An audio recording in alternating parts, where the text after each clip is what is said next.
Poucos anos atrás, que eu não lembro mais, eu tinha por volta de 14 anos, assim que eu me converti, né? Eu era muito gago, muito. Minha esposa, que me conheceu ainda jovem, né? Nos conhecemos jovens na igreja. Eu era muito gago. Aí eu me lembro que uma vez, no ciclo de oração, primeira vez que eu participei, eu bem tímido ainda, né? Recém-convertido, iria chegar a minha vez de orar. E o pastor estava do meu lado. Eu falei, pastor, eu sou gago, não posso orar. Aí ele falou assim, abra sua boca, porque a obra é de Deus, e o que Deus tem para você vai se cumprir. Aleluia. Aí uma irmã veio marchando do outro lado para mim, né, na minha direção, colocou a mão no meu ombro e falou, abra sua boca, que Deus tem uma grande obra na sua vida, depende só de você. Então, já é um testemunho de um ex-gago pregando. Aleluia! Olha o que Deus faz. Minha esposa está rindo. Olha o que Deus faz. Meu pai é gago, minha irmã é gaga, eu era gago, o único que foi curado. Glória a Deus por isso. É?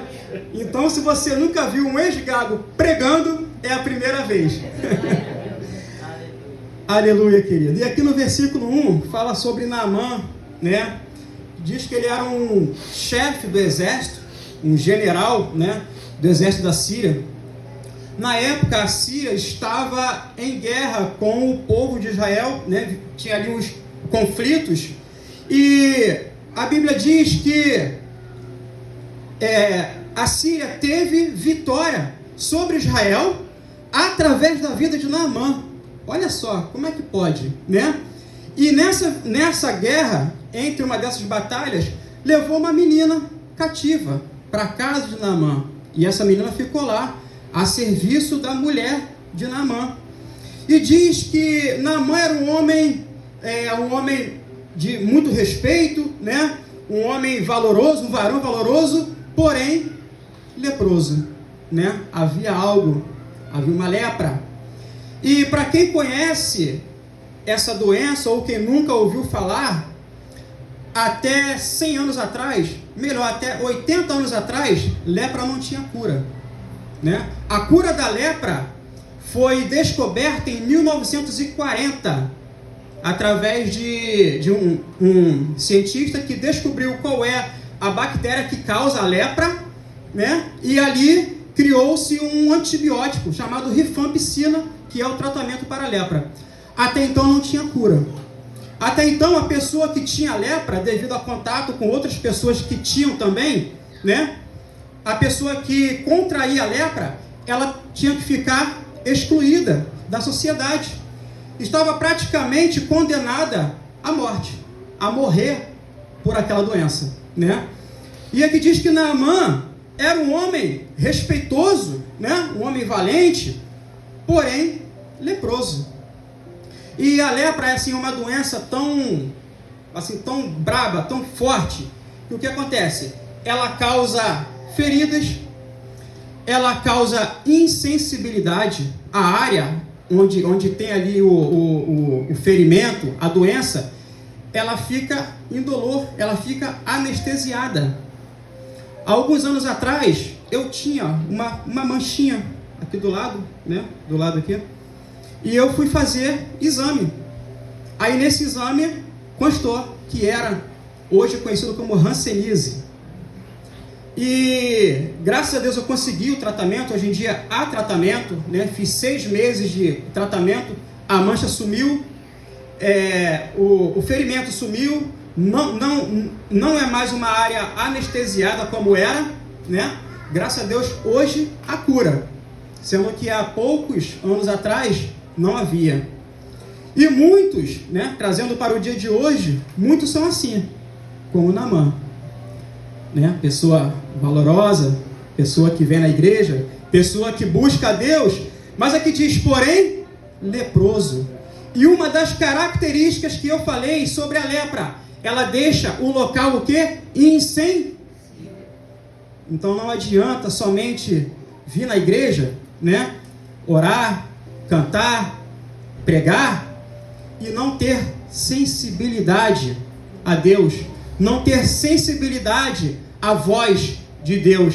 Mas o que contamina segundo a Bíblia, o que contamina, no caso, a forma de passar lepra de uma pessoa para outra, é através do contato. E muitas das vezes o nosso contato com o mundo tem tirado o nosso contato com Deus, tem nos deixado insensíveis diante de Deus, né? Mas há cura, há uma solução. Lá no versículo 3, e disse a sua senhora: tomara que o meu senhor estivesse diante do profeta que há em Samaria. Então ela falou: olha, ele está com lepra, mas há uma solução. Em Samaria há um profeta que serve a um Deus vivo, um Deus que pode curar, um Deus que pode fazer um milagre, né? Por mais impossível que pareça. Não, impossível. Poxa, curar lepra? Não tem como. Sim, é possível, porque para Deus tudo é possível, né? Então, aqui diz que entrou Naamã e notificou ao seu senhor, dizendo: assim falou a menina que é da terra de Israel. Vamos aqui ao versículo 6, que tem mais a ver com a nossa campanha, né, da carta para Deus. Levou a carta ao rei de Israel, dizendo: logo em chegando a ti esta carta, saibas que eu te enviei Naamã, meu servo, para que o restaures da sua lepra. Então vamos entender. O rei da Síria mandou uma carta para o rei de Israel, dizendo assim: ó, eu tenho aqui o meu general, ele está leproso, eu estou enviando ele aí para que ele seja curado da lepra. Mas aquele rei não podia fazer nada. Imagina a indignação dele, sabendo que há pouco tempo atrás a Síria estava em guerra com Israel. Há pouco tempo atrás. Versículo 7.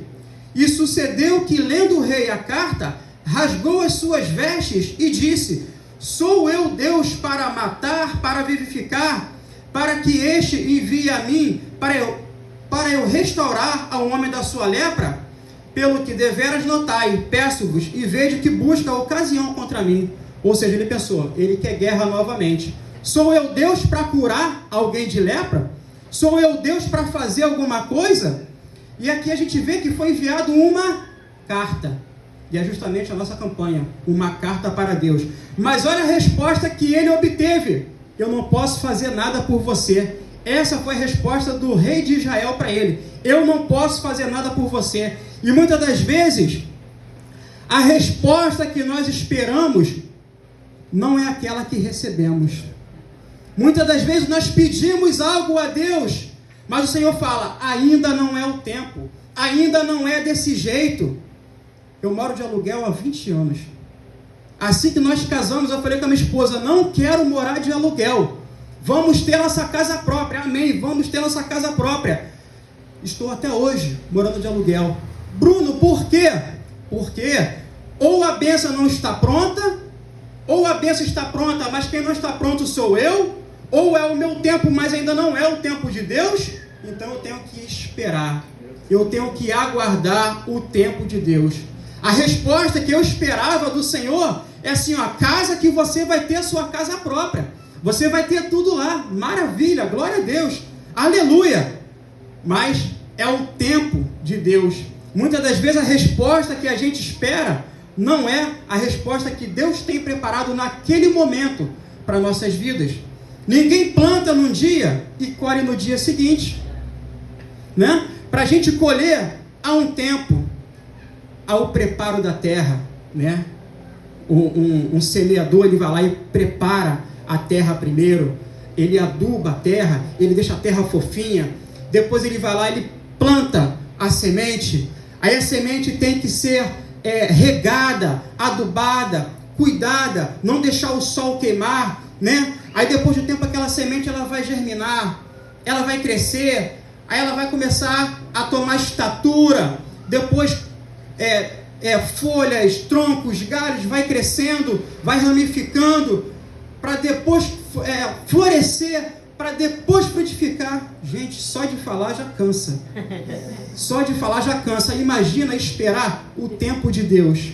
Você plantar, algo, você pedir a Deus algo, mas Deus falar, ainda não é o tempo. Ainda não é o tempo. Não é a resposta que muitas das vezes eu espero que você espera, né? Mas nós aprendemos com a palavra de Deus que o tempo de Deus, ele é perfeito. Deus, ele não se atrasa. Deus, ele sempre chega na hora certa. Às vezes a bênção está pronta. Quem não está pronto sou eu, né? Muitas das vezes a bênção está retida ali no meio do caminho. Está esperando somente uma posição minha, uma posição sua, para que a gente venha receber a nossa bênção, né? De repente acontece até que o fruto já está quase amadurecendo, mas nós queremos algo muito rápido, algo de bate-pronto, de hoje para amanhã. Não é assim. Não é assim. O tempo de Deus é perfeito. O tempo de Deus não é de acordo com o nosso tempo. E o nosso tempo não é de acordo com o tempo de Deus, né? Sempre a minha oração é a seguinte: Senhor, que a minha vontade não atrapalhe a sua. Porque muitas das vezes nós queremos fazer a nossa vontade, e a vontade de Deus como é que fica? E nós sabemos que a vontade de Deus, ela é boa, perfeita e agradável. E o homem, quando ele anda com os próprios pés, ele tende a ir para o caminho mau, pela natureza pecaminosa. Então, se o homem se Deus não tomar as rédeas da nossa vida, nós tendemos a cair para o caminho mau, a ir para o caminho mau, né? Então nós temos que aprender a ser totalmente dependentes de Deus, que seja feita a vontade de Deus. Muitos chegam na igreja, eu estou precisando, glória a Deus, vai para a igreja, lembra que Deus existe, né? Igual aquele filho pródigo, levantarei e irei ter com o meu pai, porque se lembra que Deus existe, está na dificuldade, aleluia. Veio na igreja, pediu a bênção, né? Escreveu ali a cartinha para Deus, Senhor Deus, eu quero isso, eu quero aquilo, né? Escreve a sua cartinha. E a pessoa praticamente estipula um tempo, se até o final da campanha não acontecer nada, eu não vou ficar. Se até a 7ª campanha não acontecer nada, eu não vou ficar. Gente, vamos entender uma coisa: Deus não é self-service, Deus não é fast food. Tudo é no tempo de Deus, não é pediu, chegou. Não é chegar lá, se serve, me saciei, me alimentei, né? Agora estou bem, tô com a barriguinha cheia, agora eu vou embora. Não, não é assim. A bênção do Senhor é para quem permanece, é para quem insiste. A bênção do Senhor é para quem obedece, é para quem sacrifica, é para quem quer compromisso com Deus. Deus não dá a bênção para qualquer um, de qualquer maneira. Não, há um preço a ser pago. Há um preço a ser pago. Estamos pagando nosso preço. Cremos que um dia vamos ter nossa casa própria, né? Cremos que um dia aquilo que o Senhor preparou, aquilo que o Senhor prometeu, Ele irá cumprir, mas no tempo dEle. No tempo dEle. Mas eu escrevi a minha carta lá na primeira campanha e até agora não obtive resposta. É no tempo de Deus. Talvez sua resposta vai vir lá na 7ª, né? Se a gente continuar lendo aqui, vamos continuar lendo. Naamã, ele teve a cura dele depois do 7º mergulho. Depois do 7º mergulho. Então nós temos que aprender a esperar no Senhor, esperar o tempo do Senhor. Versículo 8. Sucedeu, porém, que ouvindo Eliseu, homem de Deus, que o rei de Israel rasgara as suas vestes, mandou dizer ao rei: por que rasgaste as tuas vestes? Deixai-o vir a mim, e saberá que há profeta em Israel. Veio, pois, Naamã com seus cavalos e com o seu carro, e parou à porta de Eliseu.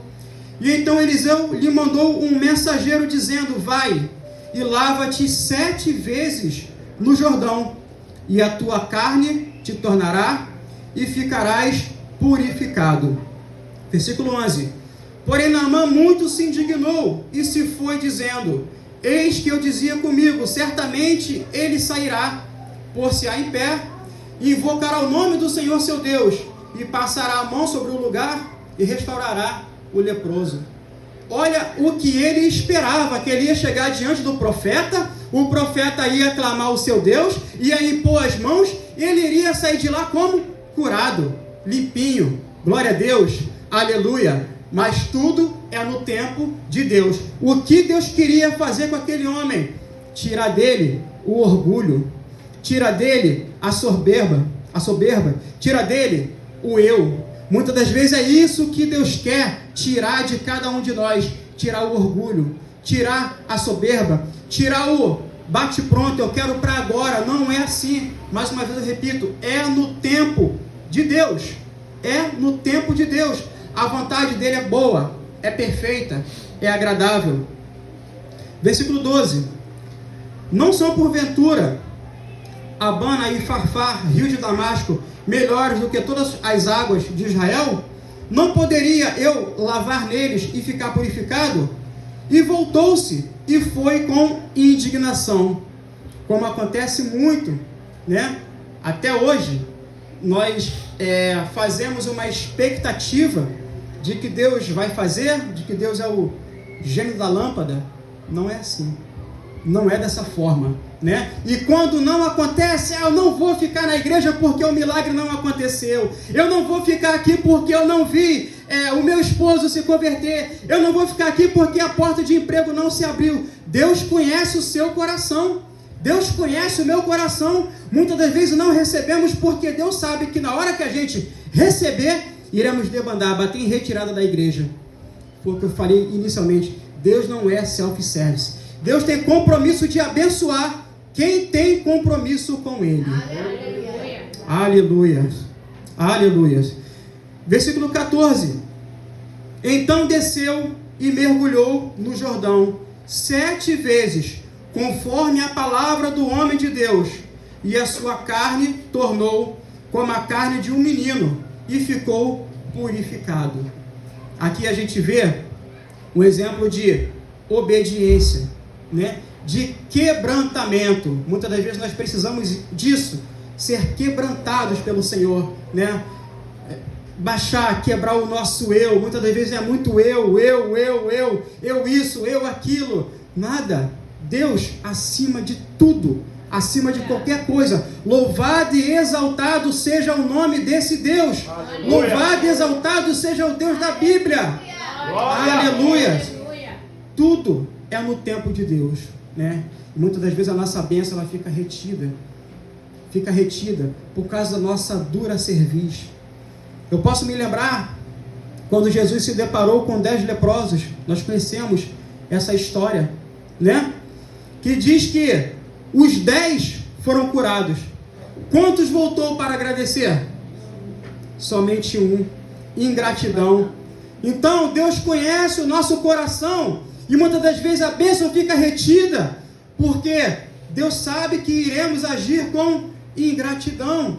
Eu já vi pessoas ser curadas e dar glória a outros, né? Teve uma vez que teve um amigo nosso que se acidentou, ficou hospitalizado, e nós entramos na brecha, eu e minha esposa orando por ele, né? Para que Deus viesse restaurar, viesse dar saúde.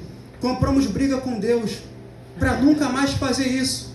Não faço mais. A pessoa estava na peneira, lá era Deus cuidando, era Deus tratando, e quando a pessoa saiu do leito, foi dar glória para outra. Infelizmente. Então Deus conhece o nosso coração, e muitas das vezes porque a bênção não chega porque nós não iremos voltar para agradecer, iremos agir com ingratidão diante de Deus. Então você quer resposta para a sua carta? Você quer vitória? Faça aliança com Deus, fique firme, continue, persevera, né? Age com obediência diante do Senhor, assim como esse homem fez. Ele poderia ficar curado no primeiro mergulho, ele poderia nem mergulhar, como ele falou, o profeta poderia tocar em mim e eu ser curado ali na hora, instantaneamente. Há poder, né? Deus tem poder para isso, mas aprove Deus, fala assim, não é o seu tempo, é o meu tempo, é o tempo do Senhor. Aguarda aí 7 dias, aguarda aí 7 mergulhos, aguarda aí 7 meses, aguarda aí 7 anos, aguarda o tempo de Deus, que na hora certa vai chegar. Aleluia! Aleluia, Jesus. A hora certa vai chegar. Versículo 15. Então voltou ao homem de Deus, ele e toda a sua comitiva, e veio e pôs-se diante dele e disse, eis que tenho conhecido que em toda a terra não há Deus, senão em Israel. Agora, pois, te peço que tomes uma bênção do teu servo. Vive o Senhor, em cuja presença estou, que não a tomarei. Isso aí disse Eliseu. E estou com ele para que a tomasse, mas ele recusou. E disse Naamã: seja assim, contudo, deixa teu servo uma carga de terra, de um jugo de mulas, porque nunca mais oferecerá este teu servo holocausto, nem sacrifício a outros deuses, senão ao Senhor. Foi o que eu falei, receber a bênção e dar glória a outro, né? Toda a honra e toda a glória seja dada somente ao Senhor. Somente a Ele adorarás, somente a Ele prestarás culto, somente a Ele a gente deve adorar, buscar, louvado e engrandecido seja somente o nome do Senhor. Aleluia. Para finalizar, queridos, queria deixar para os irmãos agora Hebreus. Vamos até Hebreus capítulo 10.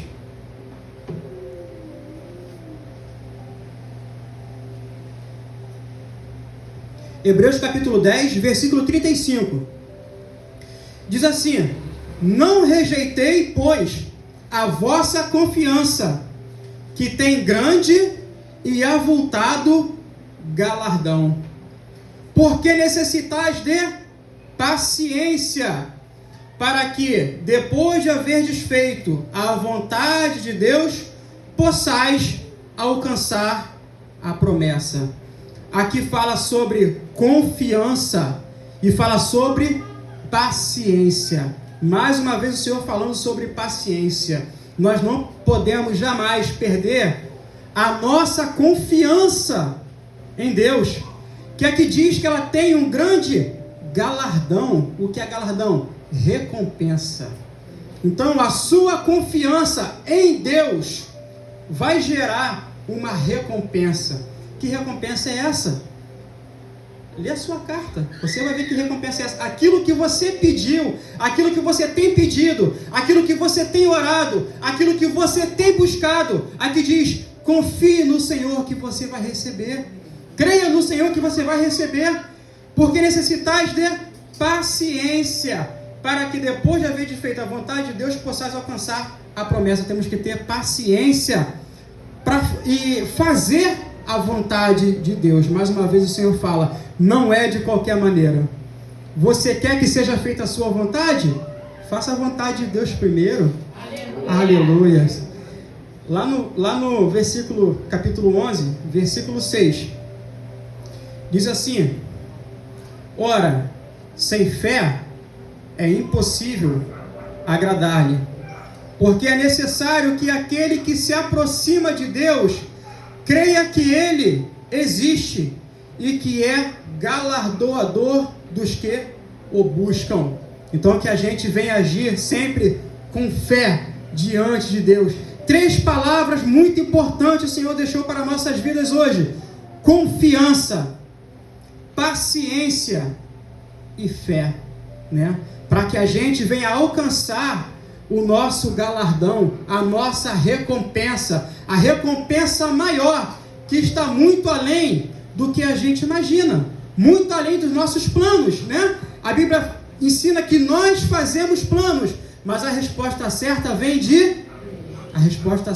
do Senhor. O tempo certo é do Senhor. Eu me lembro que eu preguei na quarta-feira passada lá na minha igreja, e eu estava testemunhando sobre uma oficina de motos que o Senhor me abençoou. Há um tempo atrás, há cerca de 3 anos atrás, eu jamais iria imaginar que um dia eu seria mecânico de motos. Nunca, eu nem gosto de motos, né?